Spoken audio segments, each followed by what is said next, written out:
लोकसभा चुनाव 2024 के लिए नामांकन दाखिल किया है और ये नामांकन दाखिल करने के लिए जिस तरीके से हम लोगों ने पिछले 4 महीने से लोगों में जन जागृति के कार्यक्रम को चला करके लोगों को मत के प्रति उनका जो है जागृत किया, उसको लेकर के लोगों में जागृति आई और जागृति की वजह से लोगों ने कहा कि हमें सच्चे और ईमानदार या फिर कह सकते हैं कि संविधान के बारे में, संविधान की रक्षा करने वाले को, हमारे अधिकारों की रक्षा करने वाले को हम संसद में भेजना चाहते हैं। तो उन लोगों ने इच्छा व्यक्त की, उन्होंने इच्छा व्यक्त की, इसलिए फिर हम लोगों ने कहा कि भाई ठीक है, अगर ऐसा आप कह रहे हैं तो जाने में तो कोई हर्ज नहीं है, लेकिन वो तो समाज चाहेगा तब होगा। तब हमने पहले कुछ लोगों की मीटिंग की, उसके बाद में सर्व समाज की 29 तारीख को मीटिंग की और सर्व समाज की मीटिंग में भारी संख्या में लोगों ने उपस्थित रह करके हमें स्वीकृति दी कि जनता के उम्मीदवार के रूप में आप फॉर्म भरिए, निर्दलीय, और आप चुनाव लड़िए, हम सब आपके साथ में हैं। तो इसी को लेकर के आज हमने अपना पर्चा दाखिल किया है। क्या कुछ तैयार चल रही है? चुनाव नजदीक है, अब चुनाव तो नज़दीक है ही है, तारीख तय हो गई है, तो हो ही गया है, सब कुछ है, लेकिन हमारी तैयारी जो है इसी बात को लेकर है कि भी पूरे देश के अंदर जो लोकसभा में जाने वाले एमपी, तो एमपी को क्या वास्तव में एमपी के बारे में जानकारी होती है या नहीं होती है।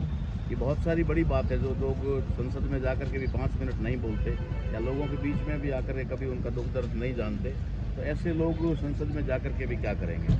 इसके लिए ज़रूरी है कि संसद के में जाने वाले लोग जनता के हितैषी भी हो, यानी हमारा कहने का मतलब है कि जन सेवक या जनप्रतिनिधि वहाँ जाना चाहिए, ना कि राजनेता जाना चाहिए। राजनेता जाता है तो जनता के साथ में अन्याय और अत्याचार होता है। सामने बड़े बड़े नेता है, बीजेपी के, कांग्रेस के। नहीं, बड़े कोई नहीं होते हैं, लोकतंत्र में सारे बराबर होते हैं, वोट उनका भी एक होता है, हमारा भी एक होता है, उसमें कोई बड़ा नहीं होता है।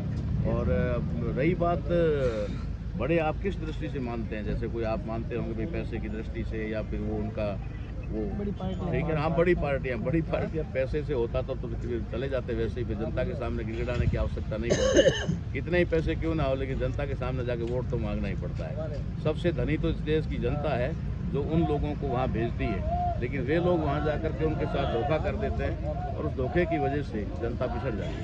देखा जाए अपना ये पश्चिमी पहाड़ी राजस्थान में ये जो है पिछड़ा हुआ है, यहाँ पानी कमी है, सड़कें नहीं है, क्या लगता है जीतते तो विकास होगा? देखो, ऐसा है कि शायद 75 साल में हो जाना चाहिए था, लेकिन कहीं न कहीं कोई कमी रही होगी। राजनीतिक पार्टियां जो है उन्होंने सोचा होगा कि भाई यहाँ नहीं करना है, क्या करना है। तो आज भी 75 साल बाद में बाड़मेर, जैसलमेर, बालोतरा की जनता पानी ही मांग रही है। अभी बहुत सारी चीज़ें तो बाकी है, शिक्षा बाकी है, चिकित्सा बाकी है, रोजगार बाकी है, सड़कें बाकी है, व्यापार बाकी है, बिजनेस बाकी है, इंडस्ट्री बाकी है, सिर्फ पानी तक ही सीमित है। तो हम लोग सोचते हैं कि 75 साल में अगर नहीं हुआ है तो नहीं होने का दूसरा कोई कारण नहीं हो सकता, सिर्फ और सिर्फ पार्टियों की बाड़मेर जैसलमेर के प्रति एक तरह से कहा जाए तो जो नियति है वो ठीक नहीं होती।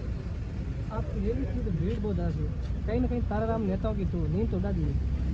नहीं, ऐसा कोई मेरा इरादा नहीं कि भाई मैं अपनी जनता जो है उसका एक तरह से कहा जाए तो सेवक हूँ और जनता ने मेरी आवाज़, मैं आज से नहीं हूँ, मैं लगभग 35 साल से लगातार समाज सेवा में हूँ, कंटिन्यू समाज सेवा में। मैंने नौकरी भी छोड़ी है तो समाज सेवा के लिए छोड़ी है, तो समाज के दिलों में तो मैं ऑलरेडी पहले से बसता हूँ। ठीक है, ये एक राजनीति में जाने का या फिर कह सकते हैं कि चुनाव लड़ने का ये मेरा पहली बार फैसला था और इस पहली बार फैसले की वजह से लोगों ने इतना मतलब प्यार दिया कि भारी संख्या में लोग यहाँ उपस्थित हुए और अभी भी वो मांग कर रहे हैं कि बालोतरा में भारी रैली करेंगे, जैसलमेर में उससे बड़ी रैली करेंगे।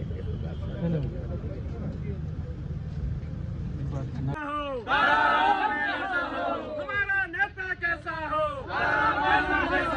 अरे जीतेगा भाई, जीतेगा, जीतेगा भाई, जीतेगा। हमारा नेता कैसा हो? हमारा नेता कैसा हो?